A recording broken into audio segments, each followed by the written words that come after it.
Shalom, turagushuje wowe tubana no ku isengesho ribohora. Karibu, Imana y'amahoro iguhe umugisha.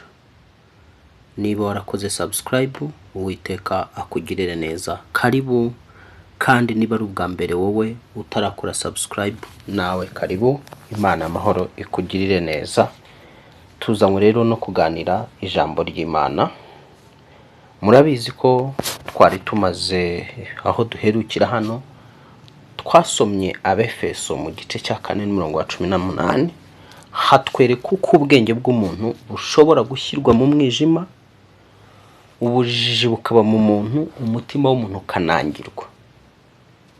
Tubona rero ko kubura ubwenge cyangwa gufatwa k'ubwenge bw'umuntu ari akaga, ari amakuba, kandi zimwe mu ntambara nyinshi Satani agabaho ibitero by'abantu, agaba ibitero ku bantu.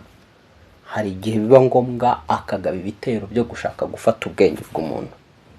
Ubwenge bw'umuntu agashaka kubufata ngo abubohe, kugira ngo uwo muntu atazigera ava mu biganza bye. Ariko reka tubanze dusenge. Mana nyiricyubahiro, turakuraritse. Suka umwuka wawe kuri njyewe. Mwuka wawe yambara ubwenge bwanjye, mwuka wera ambara ubwenge bwanjye, ambara ijwi ryanjye, ambara akanwa kanjye, ambara amatwi yanjye, kugira ngo ibyo tugiye kuganira umwuka wera aba ari ubiduhereza, kandi bize bishyitse byuzuye. Isengesho turi busenge, mwuka wera atuyobore rigere ku ntego mu izina rya Yesu, kandi ribashe gukora akazi gakomeye kuri twe. Urakoze Mwami. Sengeye abaje hano bose ku isengesho ribohora official, bahabwe umwuka w'Imana wo kubasha kumva ibyo umwuka wera nanone avugana nabo aciye muri nge. Babashe kugira imitima yacira ibyo umwuka wera w'Imana abahereza biciye muri nge. Urakoze mwuka wera, tuguhaye amashimwe. Ubwami bwawe bufate ikirere cyaho uyu muntu ari, kandi bufate ikirere cyahangahondi. Ni mu izina rya Yesu Kristo twahawe gukirizwamo. Amen. Shuti mukundwa muri Kristo Yesu, hari ibimenyetso by'ibanze bigaragaza ko ubwenge bw'umuntu bugabwaho ibitero, bushakishwa cyangwa bwafashwe. Twabivuze, ariko reka nongere mbisubiremo, kuko uyu munsi tuje kwibanda ku isengesho ribohora ubwenge. Twavuze ko imbe cyambere ushobora kumva hari ibintu bigenda mu mutwe, kumva nk'utuntu tudushishi tuba tugutondagira mu mutwe, cyane cyane mu gihorihori cyangwa mu gitwariro. Rimwe na rimwe ushobora kumva ibintu biduhira mu mutwe wawe. Gatatu, ushobora kumva umutwe uremereye, ukaryama ukabyuka ugasanga umutwe uraremereye. Nawe wajya ukurura ukibaza ngo narinde, ukumva ubwonko ntiburimo buragusengeriza aho wari uri. Ndetse umuntu nk'uwo, iyo utangiye no gukurura ibyo warose ntubyibuka. Kubera iki? Abadayimoni baraza muri icyo gihe cy'ibitotsi bya nijoro, iyo bakontorora ikirere cyawe bagifite, kandi n'ubwonko bwawe n'ubwenge bakaba barabifashe. Barakora, bamara gukora ibyo bakora, ugakanguka bamaze gukora akazi kabo, nta na kimwe wibuka. Ibyo ni ibimenyetso by'ubwenge bw'umuntu buba bwugarijwe. Ikindi, umuntu nk'uyu yibagirwa vuba, kwibagirwa bya hato na hato. Gufata bimubera ikibazo, niyo yaba ari umwana muto. Gufata cyangwa umuntu mukuru, gufata biba ikibazo. Gufata mu mutwe, kwibuka ibintu nk'ibyo. Ikindi, rimwe na rimwe uba wumva wakwishimagura mu mutwe cyane cyane. Ubwenge rero, kugira ngo ubundi abarozi babufate, bisaba gutwara nk'umusatsi wawe, bisaba gutwara nk'ikintu cyose kivuye ku mutwe. Mu isi y'abadayimoni bisaba mbega kugira ngo bakontorore ubwonko bwawe cyangwa bakontorore umutwe. Kenshi na kenshi ni ibintu byose bituruka, biba bivuye ku mutwe w'umuntu. ikintu cyose gifitanye isano n'umutwe wawe. Wabibona mu nzozi bakogosha, wabona mu nzozi bagusuka, wabona mu nzozi bagira gute, mbega ibintu nk'ibyo ukagira ngo ni ibindi bintu. Ubwo ndavuga abantu bagira ubuntu bwo kugira amaso abona mu isi y'umwuka, kuko kurota no kubona mu isi y'umwuka ikiba kiri kujya imbere. Ikibazo nuko mubona nimumenye ibyo mwabonye, nimunasobanukirwe ibyo mwabonye. Ubwo rero wowe wajya gubona ntusobanukirwe, uyu munsi turasenga kugira ngo Imana iguhe gusobanukirwa mu izina rya Yesu. Reka dusome ibyanditswe bimwe na bimwe ahangaha mu ijambo ryayo. Ubwenge ni ikintu gikomeye rero, kuko Satani abazi ngo iyo yabushugurikiye akabushugurikira, abazi ngo mbere yo gufata uyu muntu, mbere yo kumwigarurira, yo kumufata, nuko ngomba gufata ubwenge bwe nkabushyira mu mwijima, bukaba mu mwijima. Ariko Imana mu Bakolosayo 3:10 itwifuriza kwambara umuntu mushya, uhindurwa mushya kugira ngo agire ubwenge kandi ase n'ishusho y'Iyamuremye. Abakolosayo 3:10 ni kwavuga ko Abakolosayo 3:10 bavuga ngo mukambara umuntu mushya uhindurirwa mushya kugira ngo agire ubwenge kandi ase n'ishusho y'Iyamuremye. Imana yifuza ko wowe wiyambura umuntu ushaje wa kera, wa wundi wo mu isi y'ibyaha wabayemo, ukamwiyambura wese uko yakabaye. Yifuza ko wambara umuntu mushya. None uyu muntu mushya Imana iravuga ngo ni umuntu mushya ngo wo kugira ngo agire ubwenge. Ubwenge bwoko ki? Ubwenge bufitanye isano n'ishusho y'Iyaguhanze ikakurema ari we wowe.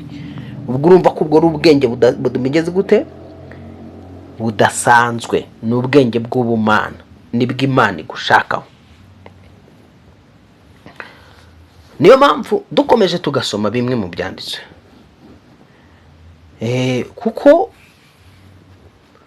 iyo umuntu yabuze ubwenge n'Imana iramureka niko ivuga. Imana Abefeso 4:23 bakavuga ngo mugahinduka bashya mu mwuka w'ubwenge bwanyu. Ni ijambo ririho ngaho, mugahinduka mushya bashya mu mwuka w'ubwenge bwanyu. Imana yifuza ko mu mwuka wo mu bwenge bwawe uhinduka mushya, mu mwuka wo mu bwenge bwawe. Ntabwo iyo yanezezwa no kubona mu mwuka w'ubwenge bwawe abadayimoni bagukiniraho, abadayimoni bawuboha. Niyo mpamvu uyu munsi turi buze gukora isengesho ribohoza ubwenge, rikura ubwenge mu mwijima, kuko ijambo ryaravuze ngo ubwenge bwabo buri mu mwijima kandi ubujiji buri muri bo. Tuvuga rero ko urumva ko iyo ubwenge bwashyizwe mu mwijima, ikindi gikurikiraho ni ubujiji.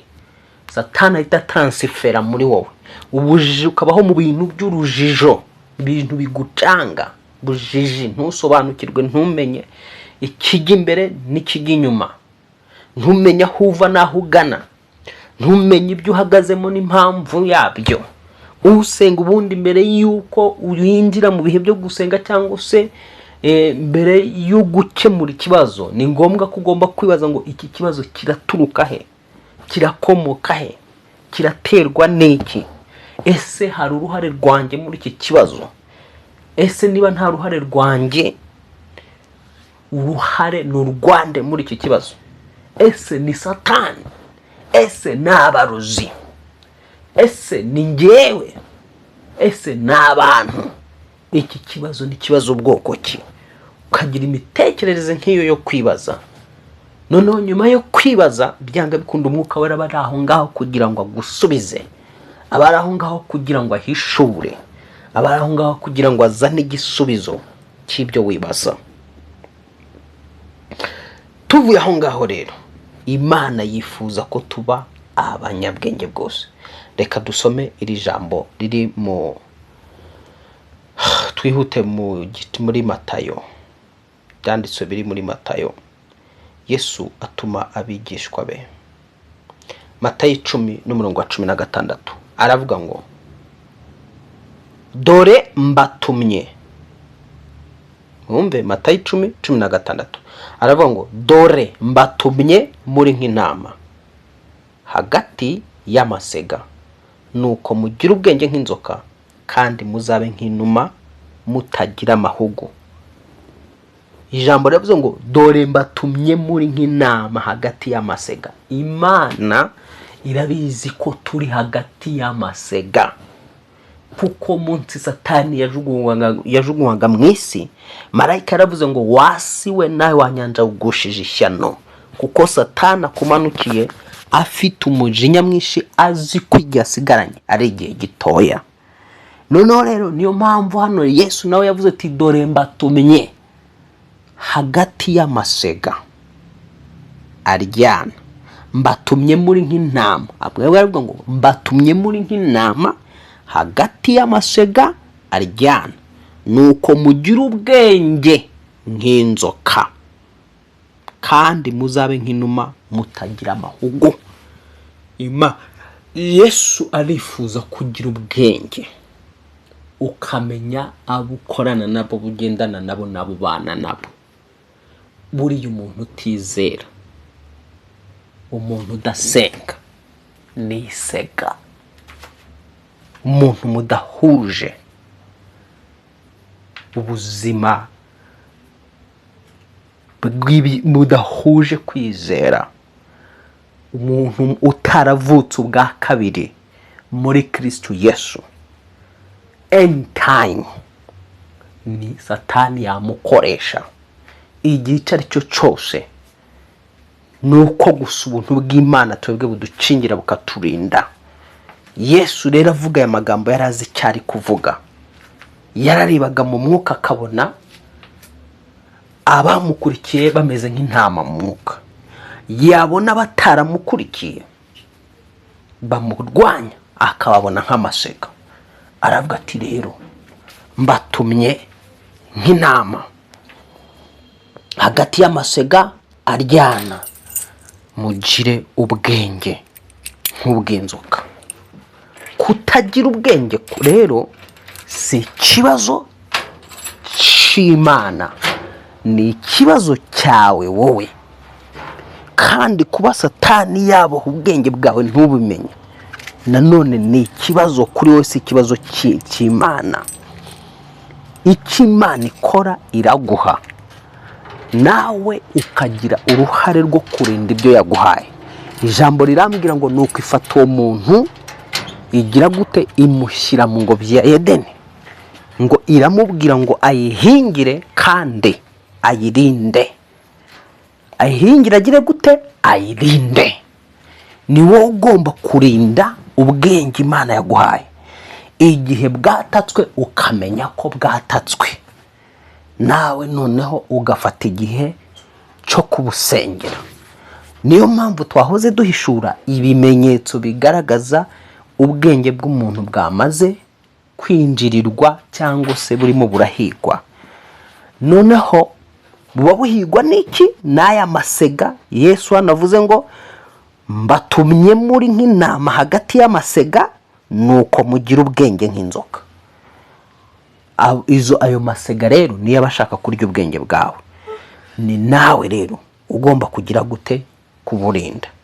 Amasega no mu nsengero arahaba, kuko dukomeje tugasoma iby'iri jambo byagutangaza aho Yesu yageze aho ngaho akababwira ngo dore bazabagambanira mu masinagogi, muzakubitirwa mu masinagogi. Komeje ugasoma iyo miro, ugasoma umurongo wa 11, twari turi mu murongo wa 10, ukomeje ugasoma wa 17 n'uwa 18, ayo magambo ayabona avuga ngo dore mbatumye nk'intama hagati y'amasega aryana. Arakomeza aravuga ngo nuko mugira ubwenge nk'inzoka kandi muzabe nk'inuma mutagira amahugu. Akababwira ngo bazabagambanira mu masinagogi, babakubitire mu masinagogi, ngo babajyane no mu nkiko. Ariko kandi avuga ayo magambo yavugaga abo ni babandi nyine babana mu isinagogi, abo babana mu nsengero, babandi mubana mu rusengero, abo mwabanye mu nsengero. Dufite abantu bakomerekeye mu nsengero, bagiye bangirizwa mu nsengero. Muri izo nsengero babaga bakubitanye n'iki? N'amasega aryana akabarya.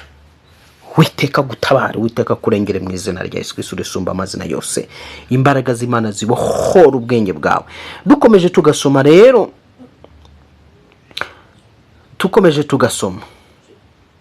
mu ijambo ry'Imana, turebe nanone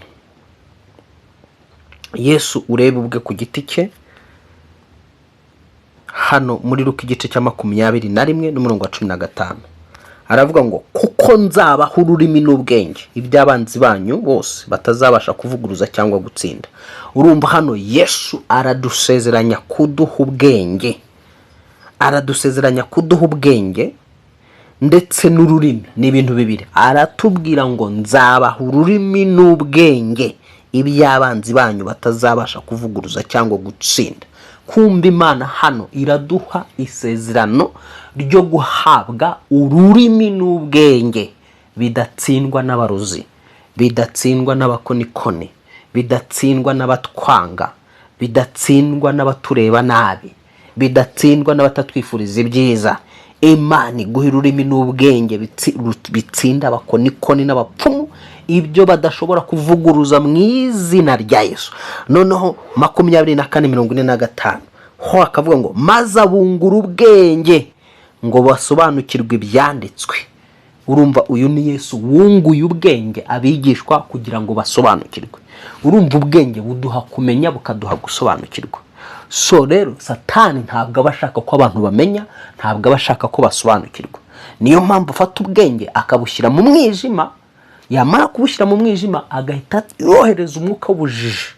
Azaza umuroza, azaza nijoro, azakwereka kuri kurya ibiryo, azakwereka kuri inyama.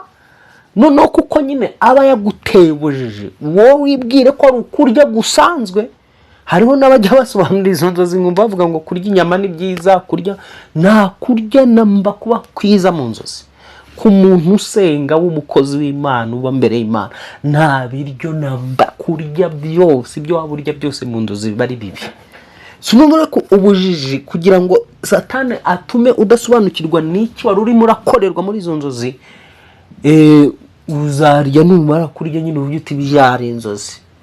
Wumve ko ari inzozi ariko kandi kumbe wangizwaga, wagupakiragamo imyuka mibi, bagupakiragamo inyatsi, bagupakiragamo iminyaku, imikoshi, bagushyiragamo indwara, bagushyiragamo abadayimoni bunebwe n'ubute, bakurundagamo imyuka y'ibitotsi byinshi. Hari ibitotsi bizanwa n'imyuka mibi biba bitari iby'umwuka, bitari umugisha w'Imana. Bakwangizaga mu buryo bushoboka, ugakanguka uti byari inzozi. Niyo mpamvu rero Yesu yarabiza aravuga ngo reka aba bantu mbigire mbungura ubwenge. Imana ikungura ubwenge bwo gusobanukirwa iby'umwuka. Turi hano kugira ngo wunguke ubwenge bwo gusobanukirwa ibikubaho, wunguke ubwenge bwo kumenya ibyucamo n'ibyunyuramo n'impamvu yabyo. Imana iguha umugisha. Ushatse wayizamurira icyubahiro. Wowe tubana hano ku isengesho ribohora official, wanatanga n'ituro ryawe, ntabwo waba uri hombye kuko waba uritangiye icyo uri kwakira. So tuvuye aho ngaho, wumvise rero ku bwenge n'ubw'ingenzi, ubwenge n'ubw'agaciro. Ubu bwenge tuvuga rero butandukanye n'ubw'abadayimoni. Hano ubwenge busobanukirwa ibyucamo, ubwenge busobanukirwa ibyinyuramo, ubwenge buvuye mu ijuru mu izina rya Yesu. Rero ijambo rivuga ngo mbese nimuzi ko ubwenge bw'isi ari ubupfu ku Mana, kuko byanditswe ngo itegekesha abanyabwenge uburiganya bwabo. Wumvise ko ubwenge bw'isi ari ki? Imana yabugize ubupfu ku Mana. Ubwenge bw'isi ni ubupfu, kuko byanditswe ngo itegekesha abanyabwenge uburiganya bwabo. Twihuta rero muri iki cyanditswe nanone kindi nshaka kandi kiryoshye cyane, Abakorinto ba mbere 14:15 hakavuga ngo nuko noneho ngire nte nzajya nsengesha umwuka wanjye. Umva ibyo jambo, nzajya nsengesha umwuka wanjye. Kumbe ni umwuka usenga. Nzajya nsengesha umwuka wanjye. Akongera ngo nzajya nsengesha umwuka wanjye ariko kandi nsengeshe n'ubwenge, nzaririmbisha umwuka wanjye ariko kandi nzaririmbisha n'ubwenge. Bintu bibiri, kusengesha umwuka tugasengesha n'ubwenge. Ninde wakuroze, ninde wakubeshye ko abantu basenga ari injiji? Umuntu usenga niwe wa mbere ujijutse. Nubona umuntu usenga ari injiji, ujye umenya ko uriya asenga Imana itari nyakuri. Gusenga nyakuri, iyo usenga Imana y'ukuri, gusenga kurajijura, gutuma ujijuka. Niyo mpamvu rero ijambo ryo ngo nzasengesha umwuka wanjye nsengeshe n'ubwenge. Kuki wasenga ugahora ku kintu kimwe ariko ntugire aho wibaza ngo iki kintu kubera iki? Ni ngombwa kwibaza kubera iki. Kuko ijambo rivuga ngo ahatari ihishurirwa abantu bigira ibyigenge. Guhishurirwa rero ni ukumenya ibyari bihishwe cyangwa se ibyo wari uhishwe, bya bindi bihishwa amaso yawe, ibyo wari warashyizweho igitambaro ku maso kugira ngo utabibona, utabimenya. Iyo usenze, Imana izana icyo kintu cyitwa guhishurirwa, ugahishurirwa. Gusenga kurahishura. Gusenga kwaguhishurira umuntu, gusenga kwaguhishurira abantu ugendana nabo, gusenga kwaguhishurira abo bana nabo, gusenga kwaguhishurira ibyo urimo uracamo, ibyo urimo uranyuramo. Gusenga kwaguhishurira abo ukorana nabo, gusenga kwaguhishurira ibintu utazi, utari kuzamenya, utari kuzapfa wigishijwe n'umwana w'umuntu. Gusenga rero kurajijura. Satani rero iyo mu ntambara ziwe adashaka kumenya, nyine azirika ubwonko, akazirika ubwenge. Bya bimenyetso byose twagaragaje ku muntu baboshye ubwenge, niba wowe ubyibonaho, ni ngombwa kutangira gushakisha deliverance y'igice cy'ubwenge bwawe.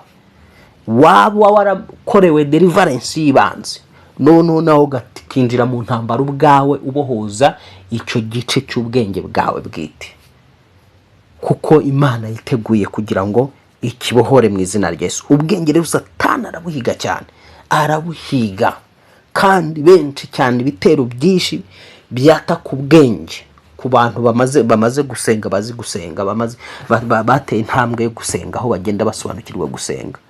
Ibitero byinshi Satani abicisha mu nzozi, akabicisha cyangwa se kutarota, akaba yabicisha mu bitotsi.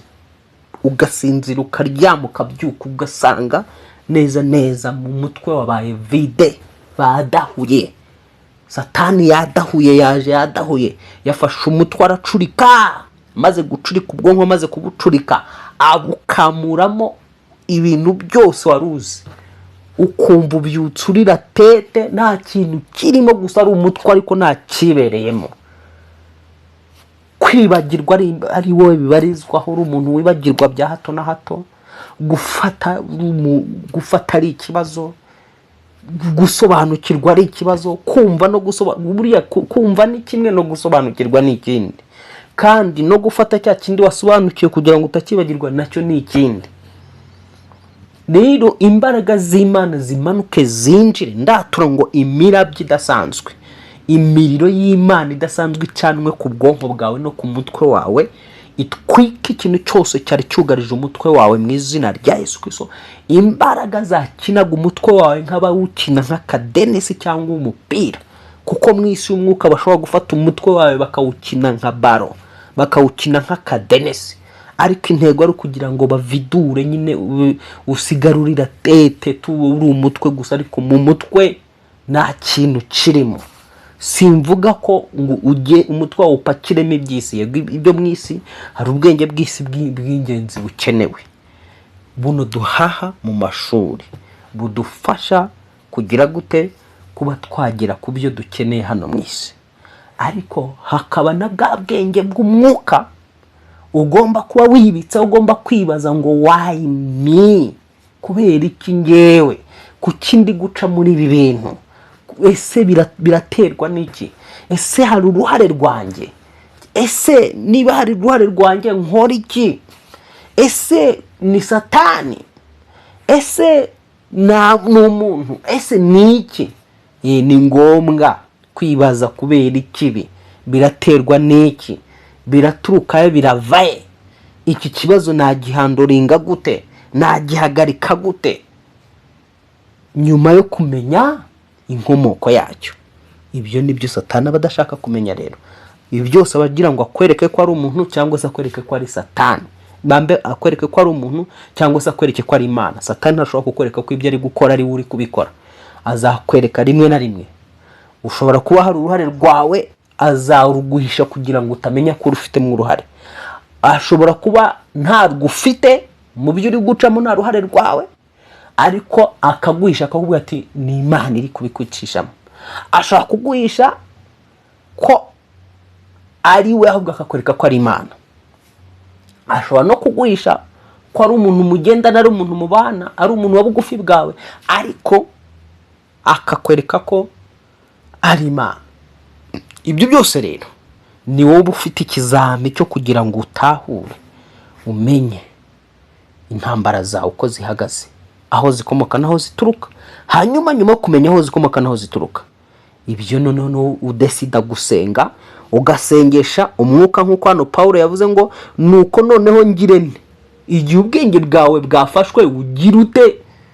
Uravuga ngo nzasengesha umwuka wanjye. Aho ni usabwa gusengesha umwuka wawe, ariko kandi ugasengesha n'ubwenge. Imana iguha umugisha, Imana ikugirire neza. Tugiye gufata umwanya wo gusenga, isengesho rigambiriye kubohora igice cy'ubwenge. Hanyuma rero jya mu mwanya mwiza, fata umutima wawe utuze, wirinde kugira ikindi ugambirira cyangwa utekereza.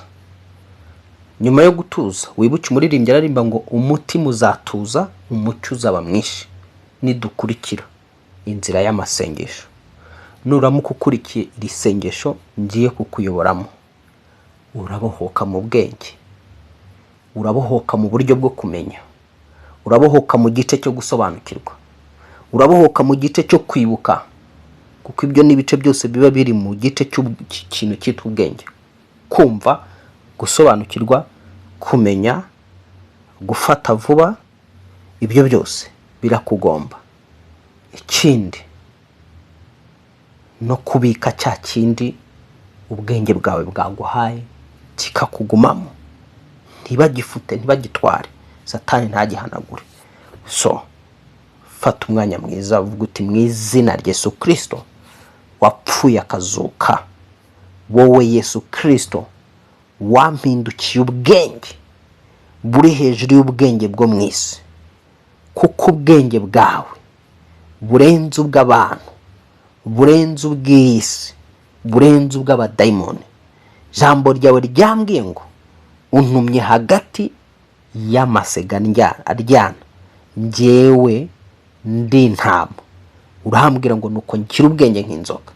Nibyo koko Uwiteka, ndi mu isi irimo abadayimoni, ndi mu isi irimo imyuka mibi, ndi mu isi irimo abantu babi bakorana n'imbaraga z'umwijima. Ndi imbere yawe, icyakorewe cyose ku bwenge bwanjye gikozwe n'isi y'umwijima, bigakorwa nshyizweyo, bigakorwa nsinziriye, ubwonko bwanjye aho bwatwawe mu isi y'abadayimoni, mihango yose, migenzo yose yakorewe ku bwonko igakorerwa ku bwenge, Satani agambiriye kumbohesha ubujiji bwo kutamenya, kudasobanukirwa, kutibuka, kwibagirwa bya hato na hato, kudafata. Ubwo bujiji bwe ndabusenya mu izina rya Yesu Kristo. Ndabusenya ku bwonko bwanjye mu izina rya Yesu Kristo. Ndabusenya ku mutwe wanjye mu izina rya Yesu Kristo. Ndacagagura imigozi yose abarozi bakoresheje baboha igice cy'ubwenge bwanjye mu izina rya Yesu Kristo. Mu izina rya Yesu Kristo. Imigozi y'imitongero, ibihoherano, amapfunda atandukanye bagiye bapfundika bahambira, bumva ko bari guhambira ubwonko n'ubwenge bwanjye, ayo mapfundo ndayaca kwa jina la Yesu Kristo, kwa jina la Yesu Kristo.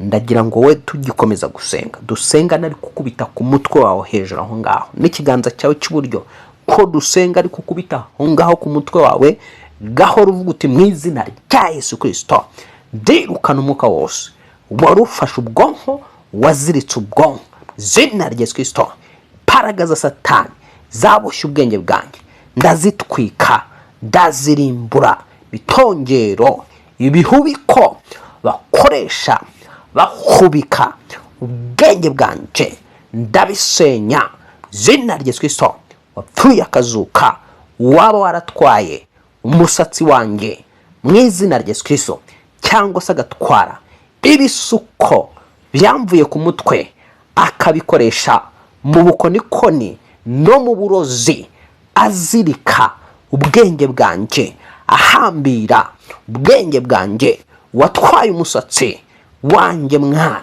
akawujyana ku bicaniro by'abazimu ku bicaniro by'abadayimoni akawujugunya ahantu hatazwi mu bapfumu akawujugunya mu mugezi utemba mu rutoki agacukura akawutaba akumva yuko atabye ubwenge bwanjye uyu munsi ndataburura ubwenge bwanje ndabwambura abazimu ndabwambura abadayimoni mbukuye ku bicaniro byakuzimu izina rya Yesu Kristo izina rya Yesu Kristo izina rya Yesu Kristo ubwenge bwanje mbukuye mu maboko y'uwabukontorolaga y'uwabugenzaga izina rya Yesu Kristo wapfuye akazuka imbaraga zose zatumaga nibagirwa zatumaga ntafata zituma ntasobanukirwa zituma ntumva ndatwikiza imbaraga rekura ubushobozi bwo kumva kwanjye bwo gusobanukirwa kwanjye izina rya Yesu Kristo rekura ubushobozi bwo gufata kwanjye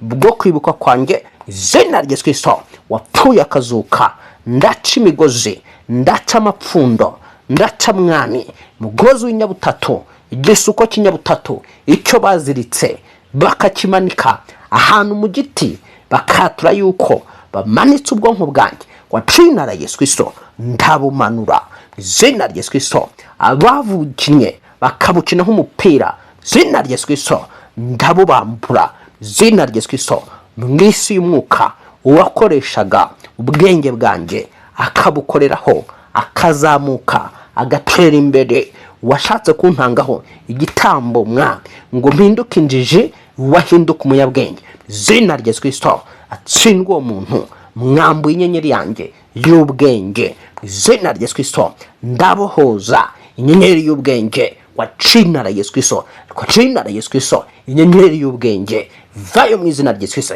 inyenyeri y'ubwenge vayo mu izina rya Yesu Kristo ubwenge bwo kumenya iby'umwuka ubwenge bwo kumenya ibihe ndimo ibihe mpagazemo uko byifatamo uko mbigendamo izina rya Yesu Kristo witeka ubwo bwenge ntabugusabye ubwenge bwo kumenya ijambo ryawe byanditswe byera witeka nk'uko bwunguwe abigishwa bakabwongererwa nanjye bunyongerere izina rya Yesu Kristo ubwenge bwo myitwarire uburyo nakwitwara hagati y'abapagani hagati y'abiki gihe hagati y'abatizera hagati y'abatakuzi ubwenge mu myitwarire mu bwenge bwo kugendana n'abantu n'uburyo ngomba kubana na buri muntu wese mu izina rya Yesu Kristo somba amazina yose nk'ubwenge bwo kumenya umuntu mbere yuko amenya ngo ndinde Yesu Kristo nk'ubwenge bwo kumenya icyitwa umwana w'umuntu wese ntambuka mbere yuko amenya kumenya buri muntu wese mu izina rya Yesu Kristo risumba amazina yose urakoze Yesu Kristo kumbohoreye ubwenge mu izina rya Yesu ubwenge bwanje bwari bwarashabitswe mu gitaka ahantu hose aho babushize buvuyeyo nitandukanyije na buri gikorwa cyose cya gipfumu cya kirozi cya gikonikoni n'umuhango wose wakorewe ku bwonko bwanjye no ku bwenge ndawusenya mu izina rya Yesu Kristo niyaturiyeho amaraso Yesu Kristo maraso meza abohora umubwenge uyu munsi ubwenge bwanjye burabohotse kwa jina la Yesu ubwenge bw'ubutunzi, ubwenge bwa mpesha ubutunzi ndabubohoza. Mbohoje ubwenge buhindura ubuzima bwanjye, mbohoje ubwenge buhindura imibereho yanjye, mbohoje ubwenge buhindura amateka yanjye mu izina rya Yesu Kristo wasumba amazina yose, mu izina rya Yesu Kristo wasumba amazina yose. Uwiteka ntereka mu bwenge buhindura imibereho yanjye, buhindura ubuzima bwanjye, buhindura ubuzima bw'abandi kwa Yesu. Ntereka mu bwenge bukiza ubugingo bwanjye, bukiza umubiri wanjye, bukiza imibereho yanjye, bigakiza n'abandi kwa Yesu. Urakoze mwami kuri Imana impaye ubwenge, nguhaye amashimwe, nguhaye icyubahiro, ngushyize hejuru mu izina rya Yesu. Uhereye umunsi wa none ntihakongere umwuka wari wose wakongera gukora ku bwonko bwanjye no gukora ku bwenge bwanjye, kandi ibimenyetso byose byagaragazaga kuboha ku bwenge bwanjye ndabica, ndabisiba ku mutwe wanjye, ndabisiba ku mutwe wanjye mu izina rya Yesu Kristo wapfuye akazuka. Ndabisiba ku mutwe wanjye mu izina rya Yesu Kristo wapfuye akazuka, kandi mu mwuka wari ubufite wese abukoreraho ntazongera kububona kwa Yesu, kwa Yesu Kristo wapfuye akazuka. Urakoze mwami ku bwenge bwanjye bugarutse ubwakabaye, nta mwana na muntu uzongera kubukiniraho, nta murozi uzongera kubukiniraho, nta mupfumu uzongera kubukiniraho, byaba ari mu nzozi, byaba ari mu bitotsi bya nijoro, kwa Yesu Kristo ubwenge bwanjye burakingiwe. Urakoze Yesu Kristo kungaruriye ubwenge kandi ukabukingiye. Amashimwe n'icyubahiro bibi byawe ibihe byose bidashira mu izina rya Yesu Kristo wapfuye akazuka. Amen, amen, amen. Yesu aguha umugisha kandi Yesu akugirira neza. Ku muntu rero w'umunyabwenge, isengesho nk'iri rimaze kurisenga ukizera ko icyo wabohoraga kibohotse, ubishimangiza ituro, ushimangiza ituro, ugahita utura uvuga ati icyo nkoze ndagikoze. Ituro rirashimangira, riba nk'igishimangizo. Imana iguha umugisha rero, Imana ikugirire neza. Bwari ubwa mbere wari uri hano kuri channel, ntugende udakoze subscribe. Wumvise ko ari ahantu heza ho kuba, ari ahantu heza ho kubohokera, ari ahantu heza hari iby'ubugingo. Ntugende udakoze subscribe kugira ngo igihe cyose tujye tubana ugira amahoro, ugubwe neza, uhabwe umugisha. Imana ikugirire neza. Shalom shalom. Nakagaruka ku isengesho ribohora official. Mugira amahoro.